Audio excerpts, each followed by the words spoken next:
देखिए, जो अनिरुद्धाचार्य जो है वो इतना बेवकूफ़ है, इतना मूर्ख व्यक्ति है, मुझे ऐसा लगता है कि जिसको ना तो धर्म की नॉलेज है और जिसको ना संविधान की नॉलेज है। ये सिर्फ इनका पाखंड है, लोगों को मूर्ख बना रहे हैं और लोग मूर्ख बन रहे हैं। ढोंगी पाखंडी बाबाओं पर विश्वास कर रहे हैं। आप देखिए, सबसे ज्यादा जो रेप कर रहे हैं वो वही मंदिरों में बैठे हुए। दोस्तों, आजकल सोशल मीडिया पर हर कोई अपनी बात कहने के लिए स्वतंत्र है, लेकिन इसका मतलब यह नहीं कि हम किसी भी व्यक्ति या समुदाय पर बिना प्रमाण के आरोप लगाएं। हाल ही में महाराज अनिरुद्ध आचार्य जी के बारे में कुछ आपत्तिजनक बातें कही गईं, जिन्हें सुनकर न केवल उनके अनुयायी बल्कि जो लोग धर्म और आस्था को समझते हैं वे भी आहत हुए हैं। महाराज अनिरुद्ध आचार्य जी एक प्रतिष्ठित धर्म गुरु हैं, जिनकी शिक्षा और प्रवचनों को सुनने के लिए हजारों लोग आते हैं। यह कहना कि उनके पास धर्म का ज्ञान नहीं है या वे किसी तरह के पाखंडी हैं, केवल अपनी नासमझी और नकारात्मक सोच को दर्शाता है।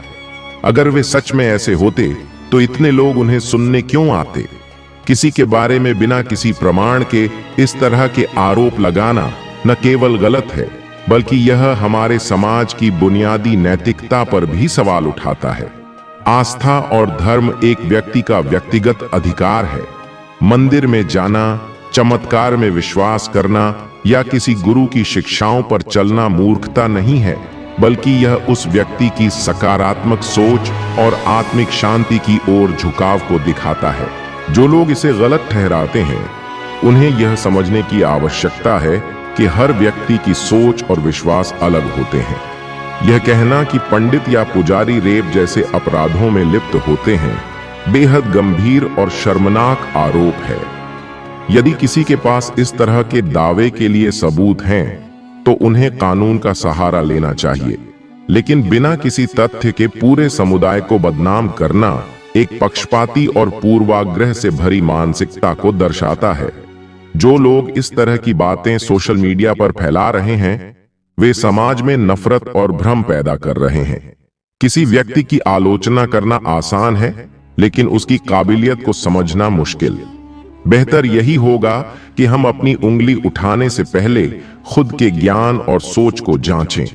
महाराज अनिरुद्ध आचार्य जी के अनुयायियों और धर्म में विश्वास रखने वालों से मेरी यही अपील है कि इस तरह की नकारात्मक बातों से विचलित न हो, सत्य को पहचानें और धर्म के मार्ग पर चलते रहें।